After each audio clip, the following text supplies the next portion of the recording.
আসসালামু আলাইকুম। Hello everyone, কেমন আছেন সবাই? আশা রাখি ভালো আছেন। আজকে আমি দারুণ একটা স্বাদের রেসিপি শেয়ার করব।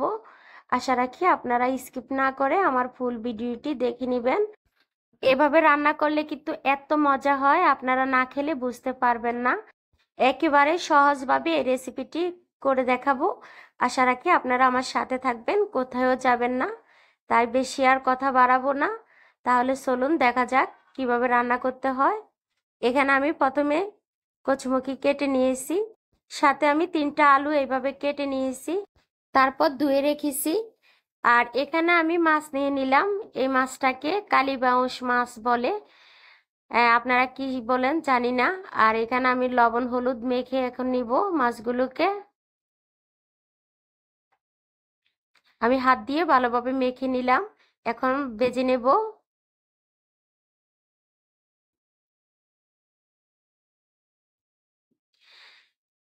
তেলটা গরম হয়ে গেলে আমি দিয়ে দিব মাছগুলো। আর অনেকে ভাববেন যে কচুমুখির সাথে আলু দিলে কেমন লাগবে। সত্যি কচুমুখির সাথে আলু দিলে অসাধারণ লাগে খেতে। আর অনেকের ফ্যামিলিতে দেখা গেছে দুই একজন থাকে যে কচুমুখি খায় না, আলু খায়, আবার আলু খায় না কচুমুখি খায়। ধরে নেন ওইরকম একজনের জন্যে আমি কিন্তু আলুটা দিয়েছি, যাতে করে কচুমুখি না খেলে আলুটা খেতে পারবে, তার জন্যে। এই যে অলরেডি আমার কিন্তু মাছগুলো ভাজা হয়ে গেছে, এখন আমি তুলে নেব।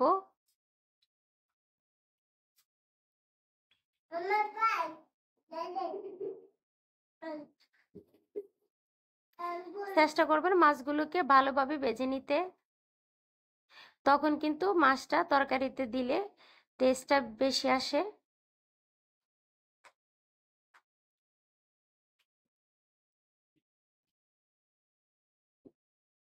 একই তেলের মধ্যে আমি এখন ভেজে নিব আলুগুলো। আমি এক্সট্রা কোনো তেল দিয়ে রান্না করব না আজকে। একই তেলের মধ্যে আমি দিয়ে দিলাম কচুমুখী আলু, দিয়ে আমি দিয়ে দেব হলুদ কালারের জন্য, আর দিয়ে দিব লবণ। কিছুক্ষণ আমি নাড়াচাড়া করে তারপরে দিয়ে দেব পেঁয়াজ কুচি, যাতে করে আমার তরকারি আর পেঁয়াজটা একসাথে হয়ে যায়। যতক্ষণ পর্যন্ত পিচ্ছিল ভাবটা থাকবে ততক্ষণ আমি পেঁয়াজ আলু আর কচুমুখিটাকে বেজে নিব।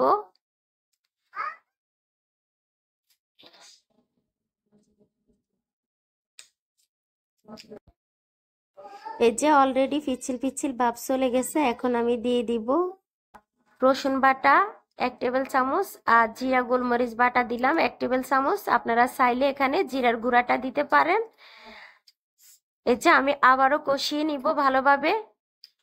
তার জন্য দিয়ে দিলাম হলুদ গুঁড়ো, আর দিয়ে দিলাম মরিচ গুঁড়ো দুটো, আমি 1 টেবিল চামচ করে দিলাম। যেহেতু হলুদটা আমি আরো একবার দিয়েছি, সেজন্য এখন কম দিয়েছি। এখন আমি প্রায় আরো 2 মিনিটের মতো কষিয়ে নিব।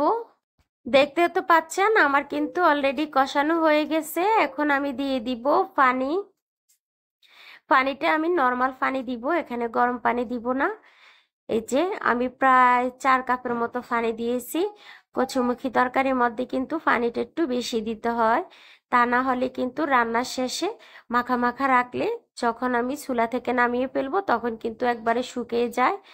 তার জন্যে আমি দিয়ে দিলাম স্বাদ মতো লবণ। লবণটা দিয়ে আমি এখন ঢাকনা দিয়ে ঢেকে দিব প্রায় 3 থেকে 4 মিনিটের জন্যে। এই যে 3 থেকে 4 মিনিট পর ফিরে আসলাম। এখন আমি দিয়ে দিব মাছগুলো।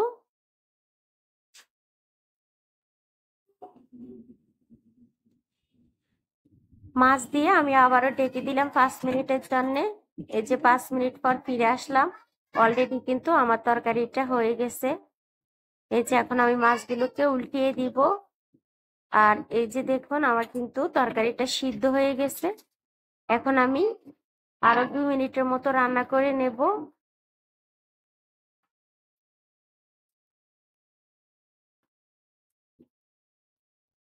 2 মিনিট রান্না করা হয়ে গেছে, এখন দিয়ে দিব ধনিয়া পাতা কুচি। ধনিয়া পাতা কুচি দিয়ে আমি আরো 1 মিনিটের মতো চুলাটাকে হাই হিটে দিয়ে তারপরে রান্না করে নেব।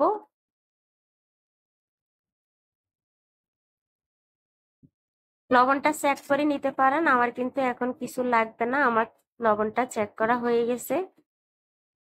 এই যে অলরেডি কিন্তু আমার তরকারিটা হয়ে গেছে, আমি চুলাটা বন্ধ করে দিলাম। দেখতে তো পাচ্ছেন, মনে হয় যেন আমার তরকারিতে ঝোল বেশি, কিন্তু না, যখন ঠান্ডা হবে তখন কিন্তু ঝোলটা আরো শুকিয়ে যাবে। এই যে দেখুন কতটা সফট হয়েছে। আমার ভিডিওটি কেমন লাগছে, ভালো লাগলে লাইক কমেন্ট শেয়ার করে দিবেন, আর নতুন বন্ধু হলে সাবস্ক্রাইব করে দিবেন। আজ এই পর্যন্ত, সবাই ভালো থাকবেন। আল্লাহ হাফেজ।